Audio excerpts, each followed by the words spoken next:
Hello, and welcome to the Emotional Intelligence Symposium on Impulse Control.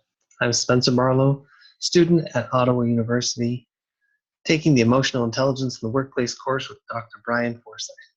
Impulse control is certainly something that is important to me, as I have 4 small children that I'm trying to teach impulse controls to, as well as a wonderful wife that knows how to bake and create some very yummy yet not so good for you treats, which I have to use my impulse control to curb my appetite. So let's jump into this fun topic of impulse control and how it can apply in the business world as well.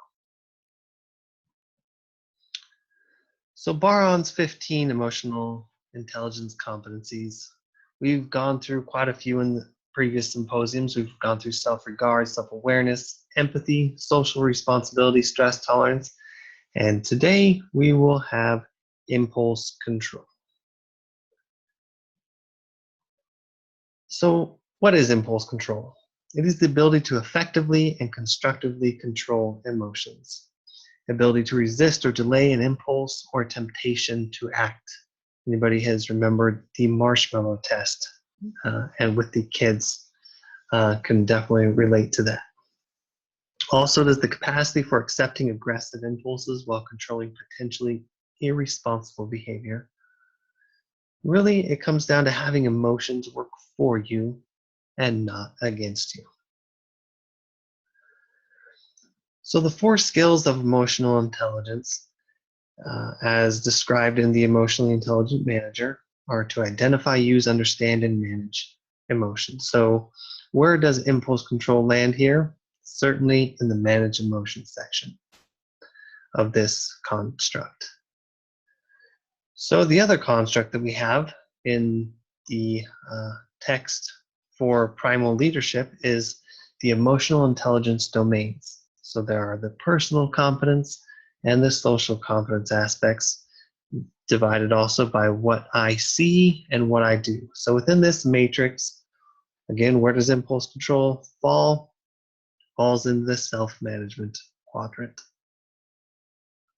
So in that quadrant of self-management, there are certain competencies that relate to impulse control. There are self-control and there is initiative. So for self-control, that is to manage and channel impulses in useful ways and to stay calm during high stress or crisis situations.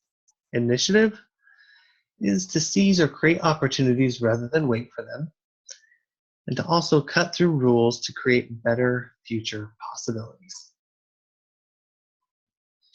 So there's certainly a continuum when it comes to impulse control. On the 2 sides, there is someone that is deliberate and then someone who is impulsive. So when you're deliberate, things are done consciously and intentionally. For those that are impulsive, they are acting or done without forethought. So here are some associated words with each of these. So for deliberate, words associated are cautious, calm, planned, sensible, considering, heedful, premeditative, thoughtful, and wise. Now on the other side of the coin, impulsive is to be abrupt, hasty, impetuous, instinctive, offhand, passionate, spontaneous, violent, and rash. Both have their strengths and also have their weaknesses. So really we have to look at impulse control when it comes to the extremes of when it's being used effectively and when it's not being used effectively. So when it is being used effectively, there's the ability to lead, negotiate, and execute conflict resolution. There's a balance between being too cautious or deliberate and too impulsive or instinctive. And it's knowing when to use instinct versus thoughtful analysis. Now, when it's not being used effectively, there are problems, and they are visible and destructive behaviors. There's low frustration tolerance, abusiveness, loss of self-control, and unpredictable behavior. And there's anger control problems, which is a good segue into the study that I found about some teachers in classrooms and how they interacted with their classes. If I were a teacher, I think I'd probably have some anger problems myself, as I don't think I'd be patient enough. Now, this is focused specifically on anger expression styles. So some of their findings were very interesting. There is a negative and significant correlation between how angry those teachers became and certain emotional intelligence elements that they displayed, including impulse control. So individuals with high emotional intelligence and impulse control can effectively cope with negative feelings. So impulse control, there are some techniques that can help us to increase it, such as the Pomodoro technique.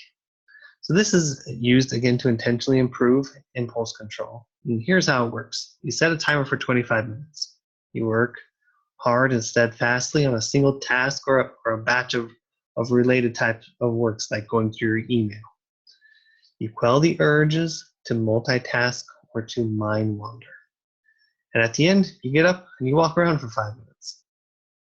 So each of these intervals is called a Pomodoro. So here are some of the benefits of the Pomodoro technique. It does boost productivity more than most of those in the study even expected. Also, it gives an enhanced feeling of power and control. And it keeps distractions under control, such as technology, checking your phone and Facebook during work hours, but also, and probably even more distracting, is an unruly mind, just thinking about different things other than the task at hand. So it helps to systematically adjust the way that you work, and it provides a temporal lens of what you really think about certain types of work. Those things that you really enjoy, 25 minutes seems to go by in a snap. And those that you dread, the 25 minutes seems to drag on and on.